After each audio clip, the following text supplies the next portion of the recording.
A summer packed full of big name releases, granted mostly remakes and sequels, but still, I never would have guessed that F1 would stand a chance at being my favorite movie of the summer up to this point. But here we are. You didn't see that coming? That is both a great thing for F1 and pretty telling of what type of year it's been for movies.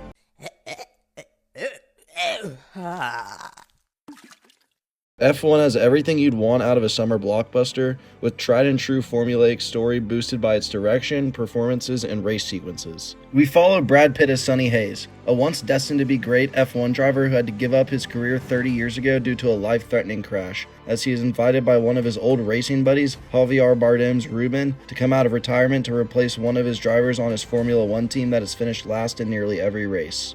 This leads to unexpected issues for Sonny when he is asked to mentor the other driver on the team, a hotshot rookie played by Damson Idris, with the two butting heads over a chance for one to stay on the team and for the other to have one more shot at saying you're the absolute best in the world. One is masterfully helmed by Joseph Kosinski, who should be looked at as the best currently when it comes to blockbuster filmmaking. He is the one.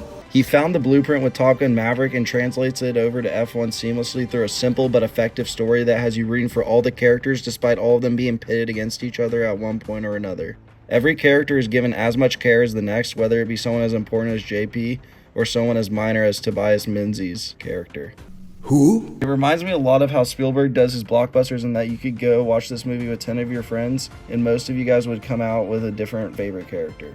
Each character is given time to develop across their own journey that all combine and build up towards the highest possible stakes for a third act, with everyone being affected by the outcome of the final race. The third act is the best display of Kosinski's ability as a director, where he's able to make you not think about the outcome, obvious or not, and just be in the moment. His directing style is the closest thing to perfection for this type of blockbuster filmmaking that you could get. Perfect. Everything, down to the last minute details. Kosinski could literally do a blockbuster about the history of dirt, and I'm going to be there for it. That's how good he is as a director. Of course, F1 boasts a star cast that all make the characters feel like their own people that you'd know in real life. Brad Pitt brings a similar performance here to the one that he gives in Tarantino projects, and it works perfectly. His ability to capture the attention of a room with his charismatic swagger gives the perfect amount of delusion, overconfidence, charm, and wit to Sonny. Also helps that he's got the same reverse aging hormone guy as Tom Cruise.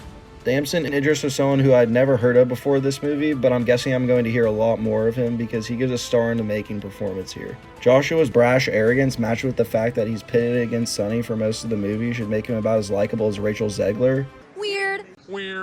But Idris is able to make you immediately like and understand the overwhelming situation he's been thrown into. Flaws come with so much humanity and clear want to do right by those around him that despite his best efforts to conceal that side of him with a facade of showing only that desire to be rich and famous, you can't help but want to see him succeed and smile from ear to ear watching Joshua grow. Javier Bardem acts very similar to Stilgar in Dune in that he is very much the heart of the movie. He's so good at bringing levity to the emotional, heartfelt moments, but is also intense to the point where you're like, oh shit, this is Anton Chigurh here. Yes, you're dead.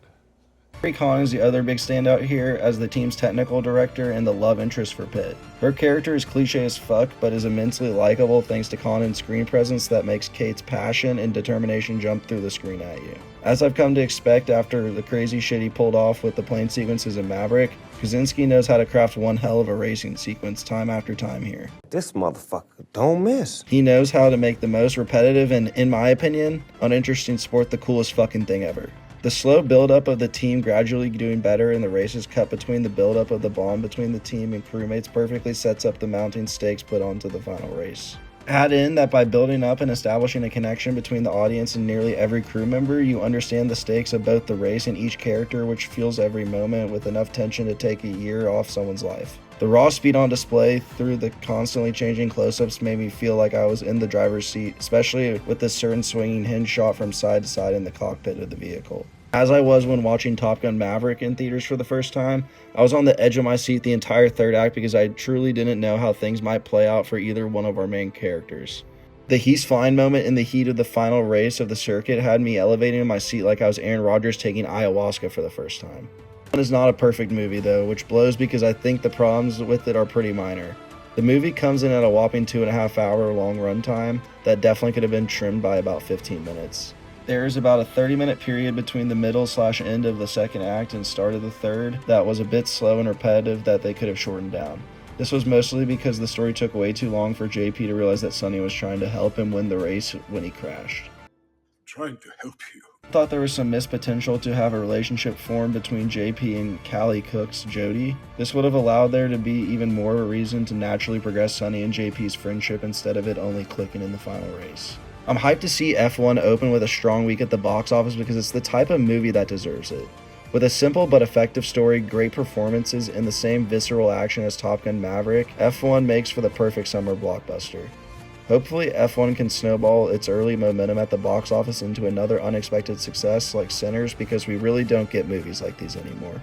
F1 gets an 8.5 out of 10.